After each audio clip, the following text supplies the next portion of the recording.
Buonasera, paisani. Welcome to another edition of Big Mamas Gather live on Instagram. I'm losing count, but I think this is episode 48. Don't take my word for it, but it's in the 40s. I'm almost at 50. But tonight, I'm changing a bit direction of my lives. In what sense? Yes, I started to promote at the very beginning local businesses because that's what was in need, I believe. It was to promote local so they wouldn't shut down because of all what was going on in the world with the pandemic and restaurants being closed and all that. Then I spoke a bit of actuality and what was happening with the progress of the pandemic and so forth. But now I've changed direction again. A lot of people have contacted me in private and speak about their trials and their struggles and what they've been through. A lot of people say, hey, I've been through hell and back. I have an experience of my own that, I was in a bad motorcycle accident and that changed my whole outlook on life, on, how to be and to have a positive outlook on everything and a positive mindset. And that's why I share all these posts, all these quotes. So if you've checked out my posts, I've invited everyone who follows me, even those who don't, to share, if they're comfortable, their story of trials and, rough patches, whether it be a disease, loss of job, struggles with anxiety, with depression, and so forth. So I'm very proud to announce that tonight I have a guest who is willing to share their story about their, traumatic experience, shall we call it? So, hi, everybody. I see a lot of messages. Thank you, everyone. Someone asked me, where am I? I'm in Montreal, Canada. Ciao from Rochester. Hello, hello. So welcome, everyone. So tonight, we're going to invite a very well-known comedian here in Montreal. His name is Tony Riccio, but he's also known as Heavy T, although he's not so heavy anymore. So he's going to tell us about his traumatic experience because I believe he has a very positive outlook on what happened to him, and I want him to share his story with you. I don't want to tell all the story, so let's go get Tony and let's have him know about his traumatic experience, and hopefully this you can relate to, and it'll give you strength, and you will find the strength within you to fight whatever you're fighting and get through it. Hi, Tony. How are you? Hi, sweetheart. How are you? Not bad. I'm very good. So thank you for coming on. You like the funky earphones? Fantastic. Yeah, they're not Dr. Dre. They're not Dr. Dre. They're Dr. Dre. Do you hear me good? Yeah, I hear you. They're not those Dr. Dre beats. They're more like Macho Puss. They're Dr. Pepper. Yeah. Yeah, Dr. Pepper. The red. Ouch, so my God. How's everything? I'm happy that you came on to my life tonight because a lot of people... My pleasure. Sorry? My pleasure. Oh, a lot of people that know you have seen you on stage, off stage. They support you with your small business of fish distribution and meat. But mainly, a lot of people have actually spoken to me about you, of what happened to you and how well you're dealing with it. And you're so motivating, you're so encouraging and very inspirational. So to all the viewers that are not in Montreal that don't know you, how about you explain a little bit about the experience you went through last year with all, besides the COVID, you went through quite a traumatic experience. Well, I'm going to explain to everybody, like to get the elephant out of the room, what happened there. I'm not going to lie, it was rough sex, but no, it was not. But I figured we'd start off with a laugh. No, I had an accident in 2010 at work. Like my leg stayed inside a truck while it closed the door, but right on the frame. But being diabetic, I'm like, yes, nothing happened. Like I didn't get no scratches. It wasn't bleeding. I went home and maybe 2-3 days later, 4 days later, it became like the nutty professor. It swelled up.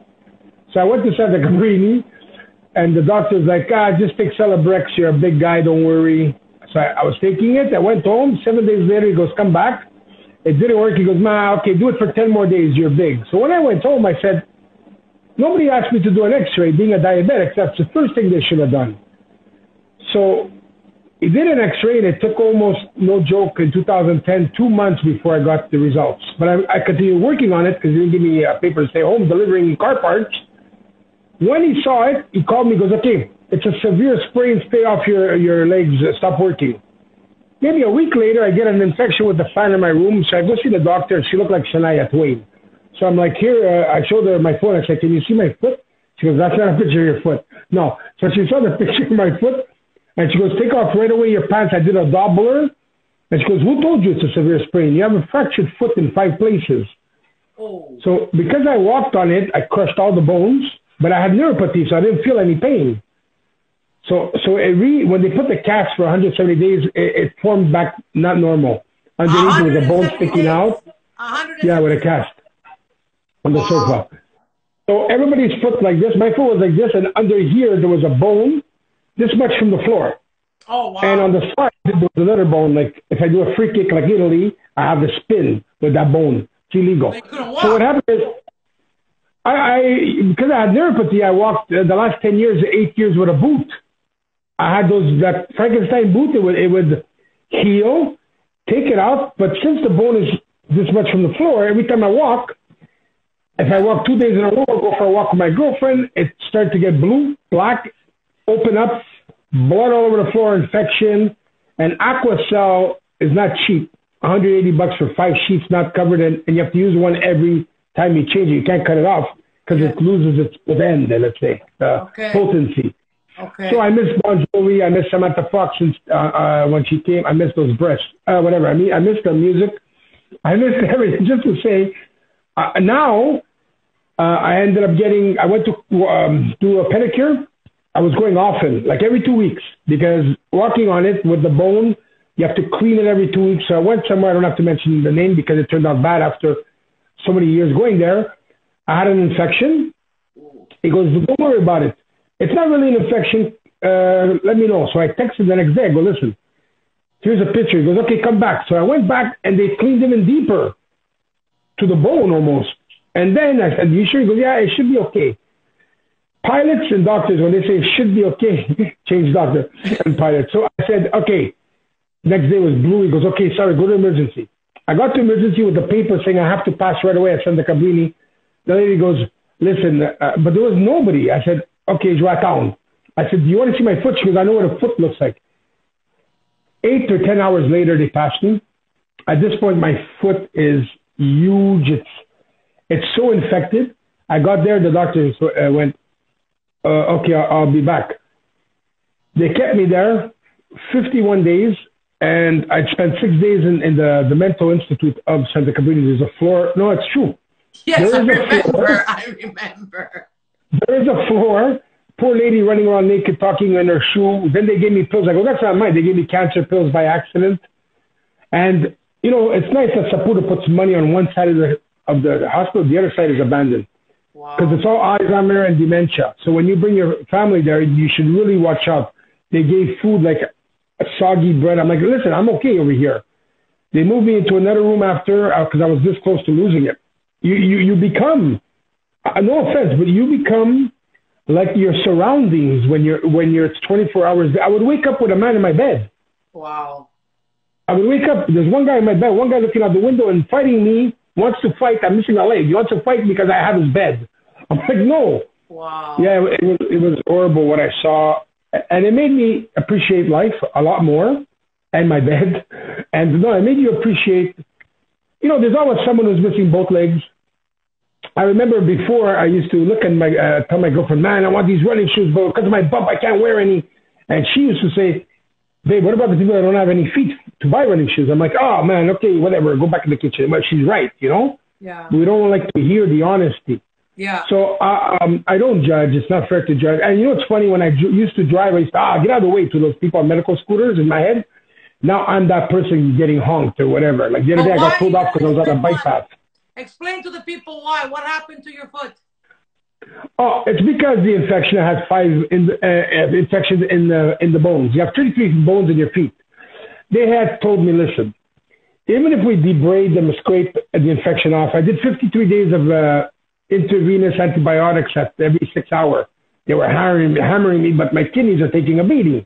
Yeah. I was saying, you want to remove the pills that I'm taking. It's hurting my kidneys. I text my other doctor, and after 4 days, they removed it, and my creatine started going back to normal. They said, I saw 6 doctors. I wanted to talk to the microbiologist. I wanted to talk to the person operating. They sent me 3 students on staff to explain. I said, I'm not talking to any of you. No offense. Bring me an expert. 3 students on staff. You know, it's my foot. I cried when they told me I had to take it out. I was crying. And my girlfriend goes, she knew from the day one, and when she saw it at the emergency, you're losing your foot. So anyway, so what happened is, they said, even if we clean it, and you wear a boot for a year and a half, and you take out your boot and you step and you break your foot, you're older, you're going to have to get amputated maybe again. So it's better to do it when you're younger because the recovery is easier. Mm-hmm. Like 90% of the 70-year-old men where I was, they need a cane or walker to walk. I'm walking with nothing since December 20 in the snow. Yes, because, I remember. Yeah, it's crazy. I took a chance, but it paid off. But so they said, we couldn't do that, but the bones will be fragile because we're taking some of the infection out. Mm-hmm. So I thought about it a really long time, and my girlfriend says, babe, we've been through hell, man. All the bandages, the bleeding, the suffering, the smell of infections, just take it out, you know? But when you lose something like that, like I can do stairs now, but I have to hold the railing one side. I can't do it without because the pressure it takes, you don't realize how much your knees take pressure. Like to put my weight on the stump to lift, mm-hmm. It's the worst horrible pain that shoots there. Yeah. Like, but I mean, 2 kilometers, like, but the stepping part and the right one's too weak to lift my body right now because I haven't trained anything in a year. Yeah. You know, but I will eventually join a gym. It's going to be funny when I do leg press with a robot leg. But they cut it below the knee, right? They cut it below the knee. I lost 14 inches, like a submarine, basically. Okay. But what amazes everyone that I speak to, and myself as well, is how positive you took the news. I know that in the beginning you were asking everyone's opinion. What do I do? Oh my God, I'm going to lose my leg. Do I take it out? Do I make them do it? Do I deal with the boot for another year? You were very, very troubled in making a decision. But once you took that decision, you took it on a positive note. And I mean, I see you, I've spoken to you off camera. You drove me, you actually drove me to, remember? I drove you to one of your appointments. I came to see you at the hospital. And, yes, you know. From the holy body, yeah. Yeah, but, you know, your outlook, your quality of life has improved so much compared to how I knew you before with the boot. But what is amazing, and I repeat it again, it is amazing and so inspiring, the fact that you took it on such a positive note that this early on, I mean, it's still fresh, you're able to make jokes from it. You included it in one of the scenes of Ikumbare because you were locked up and you pretended you were looking for your leg. So like you incorporated it. You're not ashamed. You're not embarrassed. But your quality of life, you seem happier. You look happier. And you're more mobile. So this is what I want people to understand, that yes, it was a traumatic experience, but it's all about your mindset and how you accept it. And the way you're right. You're right. It could be smoky mirrors and I cry all day. No, not after Italy won, Forza Italia.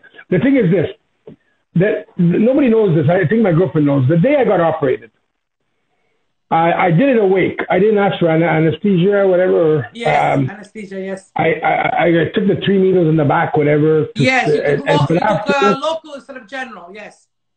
But afterwards, when they start the sawing, they knock you out because I guess that's not enough to... Like, they knock you out in a different way. Hearing them saw off your leg, I mean... And the smell of the cooked meat, right? Yeah. Whatever. So now you're done. So now you're done. You're well done. I'm a vegetarian now. So what happened is, after I woke up, you're constipated because of the anesthesia. 4 days. I couldn't go to the bathroom, and it was seriously bothering them. It was so dangerous. So they did...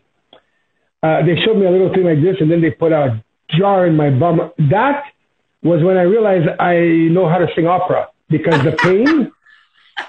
Literally, I swear to God, the pain was worse than the leg pain. I was crying. I was like, okay, take it out. I was like so horrible. That I don't wish on anybody too. But the day after my operation, I went like this with my phone. I swear to you. Well, my phone. No, this is what I did. I looked at the stump, the operation, and I'm like, oh my god, it looks like a horse's head with a smile. Then I was like, no, it looks like the Loch Ness monster. So I didn't sleep the first night, looking at my leg. And I called him Willie from the first day. That's what my girlfriend calls him now. At night, she's like, oh, you had a leg. Let me see Willie. And it's funny. It's soft. It was soft. Now it's getting harder. But the thing is, I looked at it like I adopted a friend. It's weird. You know, like Tom Hanks with the volleyball? Yes, with the ball. Yes. Because I spent 4 months and 1 week in the hospital, right? Yes. And repetitive food, I cut it down to 3 meals. Hamburger only, shepherd's pie, because everything else, yeah. Wow. So, and it was a French environment. I'm English, and I was speaking French to everybody. And actually, the motivation, they asked me to go be the motivational speaker there, where I was, because the guy who was there, picture this, there's like 20 people, they're all in the 70s, we're missing a leg, and he starts off in French. He goes, I'll say it in English, international group. He said, I used to do weights. I'm younger than all of you, and I don't limp after 7 years. And he doesn't have a mirror because he limps hard. And he would bring you a coffee, and I'm like, okay, I'll take the second one because you spilled everything on the way here. Like, that's how bad, right? So, and he would tell everybody, he goes, you guys, none of you are going to be like me. You're all going to need at least a walker to walk. Forget about ever walking with nothing or a cane. So I was pissed after that. I said, wow, what a motivational speaker. He should have came in and said, listen, you took your leg, you have another leg, 2 arms, and they didn't take your penis. So there you smile. You know what I mean? Like, whatever. Like, he was not about, like, this guy here was like, you're going to lose your money. You want me to invest? Like, that's how sad it was.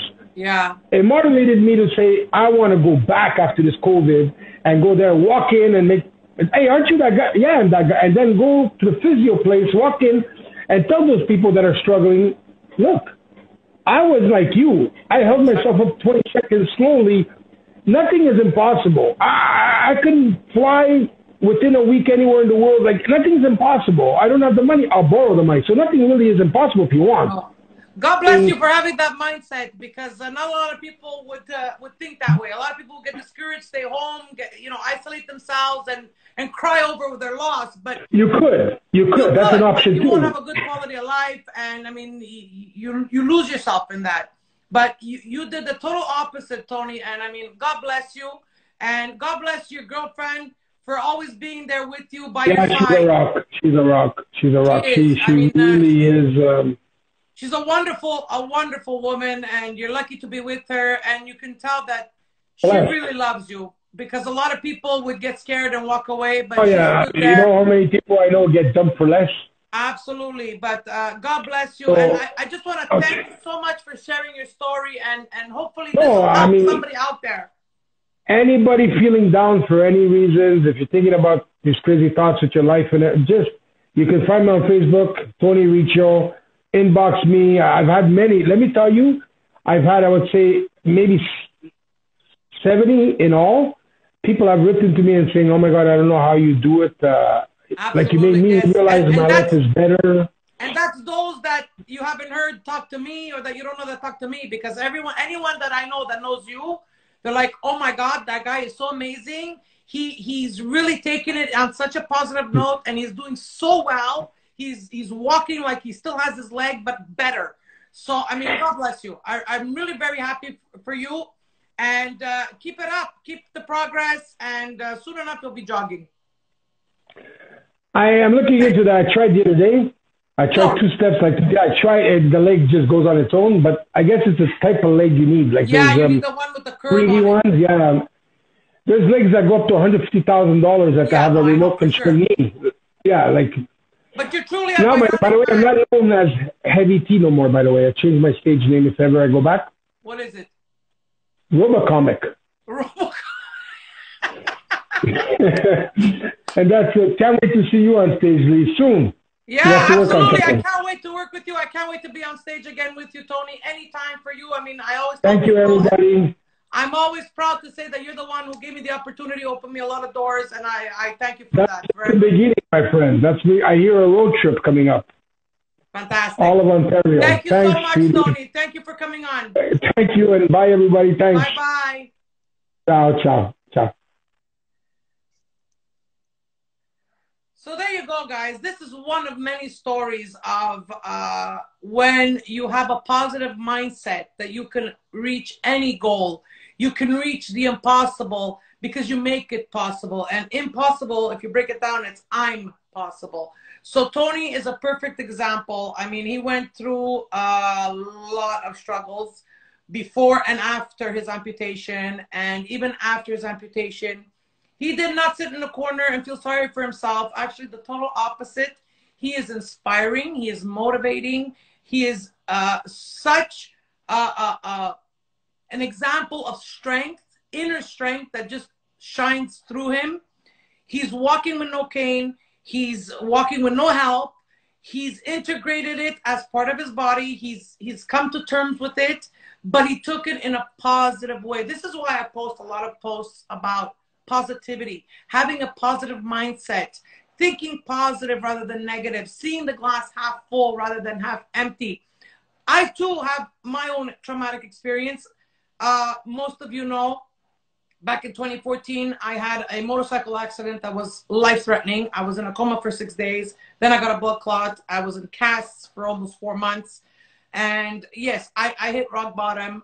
Depression kicked in, anxiety kicked in, the weight kicked in. But I had to live. I had a reason to live, first and foremost, my children. But I realized that I didn't die because I had a mission, and my mission was not done. And so I made it my mission to help others, to motivate, to bring out a positive vibe, to encourage. And this is my mission. I like to make people laugh, but I also want to give everyone strength, to give them a sense of hope.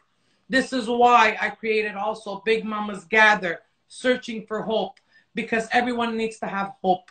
Besides faith, you need hope.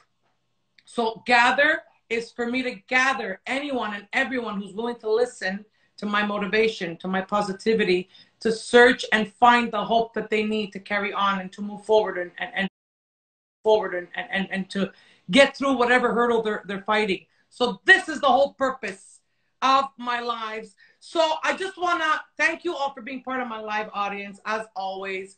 But I also want to encourage you, if you have a traumatic experience, if you have a story to tell, if you've been through depression, anxiety, separation, divorce, even loss of a child, God forbid, even yourself, an accident, depression, job loss, anything you want to speak about that you think might be useful. Well, actually, not think, but you know it will be useful, because one person's experience can help someone else in a different way. So just by telling your story, you're helping someone. So if you guys out there want to share your stories, your experiences, please don't hesitate. Don't be shy. Send me a message. I'll have you on the live, and we can speak just like I did with Tony. And you never know who you might reach with your message, with your how do you say, your experience, your survival skills, your coping mechanisms. It could help someone else. So don't doubt yourself, and don't undermine saying, oh, well, everyone had a car accident. Yeah, everybody has motorcycle accidents and car accidents, but they're all different. Just like us as a person, we're all different. So guys, if you want to be on, you're welcome. Next week, I'll have another live stream, as always, every Wednesday, 8 p.m., right here on Instagram. Thank you for watching. Stay safe. Things are getting better. They're looking better. And, you know, we're starting to get to the other side of the tunnel. So, guys, I love you all. I appreciate you taking the time to be part of my audience. I want to thank you for encouraging me to continue. Like I said, this is episode 48 or something. So, guys, thank you very much. E come sempre, ci vediamo presto. Salutamu, everybody.